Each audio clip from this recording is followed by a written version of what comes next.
semuanya, pernah nggak sih kamu harus memilih antara masa depan atau orang yang paling kamu sayang? Kalau kamu ada di posisi Dito, kamu bakal pilih apa? Tulis jawaban kamu di kolom komentar ya. Dan sebelum mulai, jangan lupa like video ini supaya lebih banyak orang bisa belajar dari cerita ini. Dito berdiri di depan rumah lamanya. Rumah sederhana bercat putih yang mulai memudar dimakan waktu. Halamannya tidak luas, tapi cukup untuk menampung kenangan yang tak terhitung jumlahnya. Disitulah semuanya bermula. Dulu rumah itu selalu dipenuhi tawa. Dito dan Lia, dua saudara yang tak terpisahkan. Dit, kamu janji ya kita nggak bakal tinggalin rumah ini? Ucap Lia suatu sore sambil duduk di tangga depan. Dito tersenyum mengangguk ringan. Iya Lia, rumah ini segalanya buat kita. Sejak kecil mereka hanya punya satu sama lain. Orang tua mereka sudah tiada, dan rumah itu menjadi satu-satunya peninggalan sekaligus tempat berlindung dari dunia luar. Lia adalah sosok yang lembut dan penuh perhatian.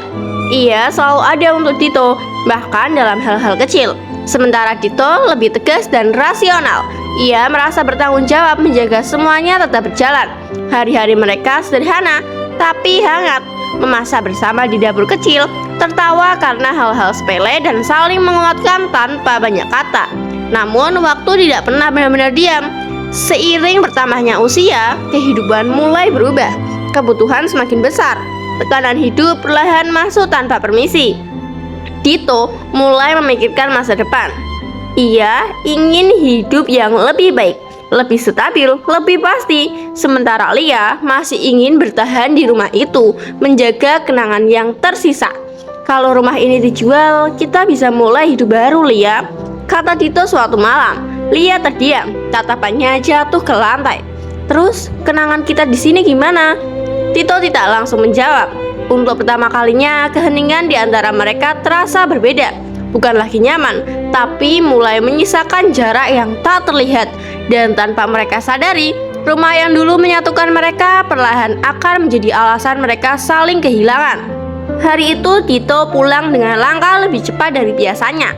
Wajahnya terlihat serius, seolah membawa sesuatu yang besar. Lia, aku dapat kabar penting, ucap Dito tanpa basa-basi. Lia yang sedang melipat pakaian menoleh pelan. Kabar apa? Dito menarik nafas, lalu berkata, ada yang beli rumah ini dengan harga tinggi. Seisi rumah mendadak terasa sunyi. Lia tidak langsung menjawab.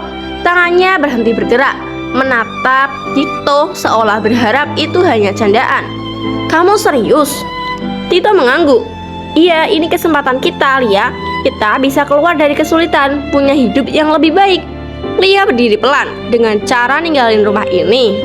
Nada suaranya mulai berubah, bukan marah, tapi penuh luka. Ini bukan cuma rumah Dito, ini tempat kita bertahan selama ini. Dito mencoba tetap tenang. Aku tahu, tapi kita nggak bisa selamanya hidup di masa lalu. Perdebatan itu jadi yang pertama, tapi bukan yang terakhir. Hari-hari berikutnya suasana rumah berubah. Tak ada lagi tawa di dapur, tak ada lagi cerita sebelum tidur. Yang ada hanya diam dan jarak. Sampai suatu sore, Dito membuat keputusan tanpa memberitahu Lia. Ia menandatangani kesepakatan awal penjualan rumah. Ketika Lia mengetahuinya, dunia seolah runtuh. Kamu sudah putuskan sendiri. Aku melakukan ini untuk kita. Lia menggeleng pelan. Bukan, ini cuma untuk kamu. Kata-kata itu menusuk lebih dalam dari yang Dito bayangkan. Sejak hari itu, Lia mulai berubah. Ia lebih sering diam, lebih sering mengurung diri di kamar. Dan suatu malam, Dito pulang ke rumah yang gelap.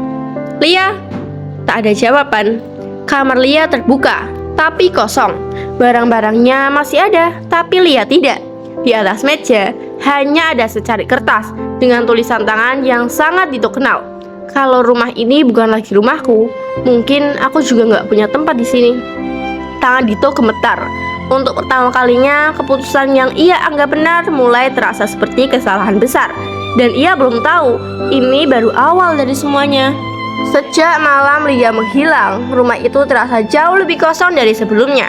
Dito duduk berjam-jam di ruang tamu, menggenggam kertas yang ditinggalkan Lia. Tulisan itu terus terbayang di kepalanya. Mungkin aku juga nggak punya tempat di sini. Aku salah, bisik Dito pelan. Keesokan harinya, Tito mulai mencari Lia. Ia mendatangi tempat-tempat yang biasa mereka kunjungi, warung kecil di ujung jalan, taman tempat mereka sering duduk sore hari, bahkan sekolah lama mereka. Tapi Lia seperti menghilang tanpa jejak. Hari demi hari berlalu, dan pencarian itu dimulai terasa melelahkan. Namun Tito tidak menyerah. Aku harus nemuin Lia sebelum semuanya benar-benar terlambat.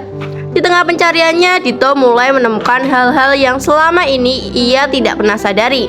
Seorang tetangga lama berkata pelan, "Lia itu sering kesini sendirian, akhir-akhir ini dia kelihatan sedih." Tito terdiam, ia tidak pernah tahu itu. Lalu di warung langganan mereka, pemiliknya berkata, "Lia sempat bilang dia takut kehilangan satu-satunya tempat yang bikin dia kuat." Setiap kali yang Tito dengar, seperti membuka potongan perasaan Lia yang selama ini tersembunyi. Dan yang paling membuat Tito terpukul, ia menemukan sebuah buku kecil di kamar Lia, buku harian. Dengan tangan gemetar, Tito membukanya. Di dalamnya bukan keluhan, tapi perasaan yang selama ini Lia pendam. Tentang ketakutannya kehilangan rumah, tentang usahanya selalu terlihat kuat di depan Tito, dan tentang rasa takut kehilangan Tito juga. Salah satu halaman membuat Tito tak mampu menahan air mata. Kalau suatu hari Tito memilih pergi, aku nggak tahu harus pulang kemana. Tito menutup buku itu cepat-cepat. Dadanya terasa sesak. Selama ini ia berpikir sedang menyelamatkan masa depan mereka, tapi ternyata ia sedang menghancurkan tempat paling aman bagi Lia. Sejak saat itu tujuan Tito berubah. Bukan lagi soal menjual rumah, tapi menemukan Lia dan memperbaiki semuanya. Namun rintangannya belum selesai. Pembeli rumah itu mulai mendesak.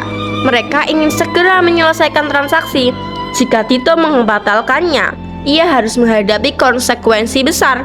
Uang muka harus dikembalikan, dan itu jumlah yang tidak sedikit. Di satu sisi, Tito harus menghadapi tekanan itu. Di sisi lain, waktu untuk menemukan Lia semakin sempit. Dan di tengah kebingungannya, Tito menemukan satu petunjuk terakhir. Sebuah foto lama dirinya dan Lia di depan sebuah rumah kecil di pinggir kota, tempat yang pernah mereka kunjungi saat kecil. Saat mereka merasa dunia begitu sederhana, Tito menatap foto itu lama. Mungkin Lia ada di sana. Dengan harapan yang tak tersisa, Tito memutuskan pergi ke tempat itu. Ia tidak tahu apa yang akan ia temukan. Tapi satu hal yang pasti, ia harus menghadapi semua akibat dari keputusannya. Dan mungkin tidak semua hal bisa diperbaiki. Tito akhirnya sampai di rumah kecil dalam foto itu. Pintu terbuka pelan, dan di sana Lia duduk diam menatap kosong ke arah jendela. "Lia," suara Tito bergetar. Lia menoleh, tatapannya berbeda, bukan marah, tapi jauh. "Aku datang buat bawa kamu pulang," kata Tito cepat. Lia tersenyum tipis. "Pulang kemana, Tito?" Kalimat itu menghentikan segalanya. Tito terdiam. Dengan suara yang pelan, Lia melanjutkan, "Rumah itu sudah bukan tempatku lagi." Tito mencoba menjelaskan, memohon, bahkan berjanji akan membatalkan penjualan. Tapi semuanya terasa terlambat. Lia menggeleng. "Bukan rumahnya yang bikin aku pergi, tapi keputusan kamu." Saat itu juga ponsel Tito berkering. Pesan masuk dari pembeli. Transaksi final dilakukan hari ini. Tito membeku. Di hadapannya ada Lia. Di tangannya ada keputusan yang tak bisa ditarik kembali. Dan untuk pertama kalinya Tito sadar, ia mungkin harus kehilangan satu hal untuk selamanya.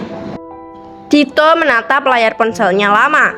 Pesan itu masih terbuka. Tangannya gemetar. Lalu perlahan ia menutup mata. "Aku gak mau kehilangan kamu, Lia," ucapnya lirih.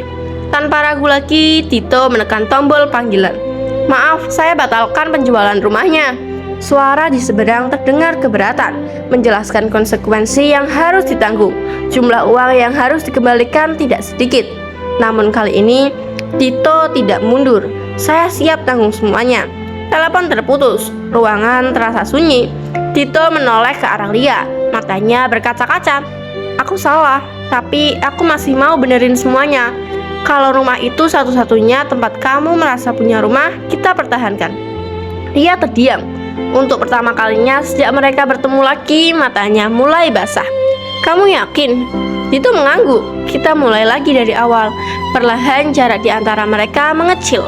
Lia tidak langsung memeluk Tito, tapi ia melangkah lebih dekat. Dan itu sudah cukup. Beberapa hari kemudian mereka kembali ke rumah itu bersama. Rumah yang hampir hilang kini masih berdiri meski tidak lagi sempurna. Meski harus dibayar dengan pengorbanan besar, tapi kali ini mereka tidak sendiri.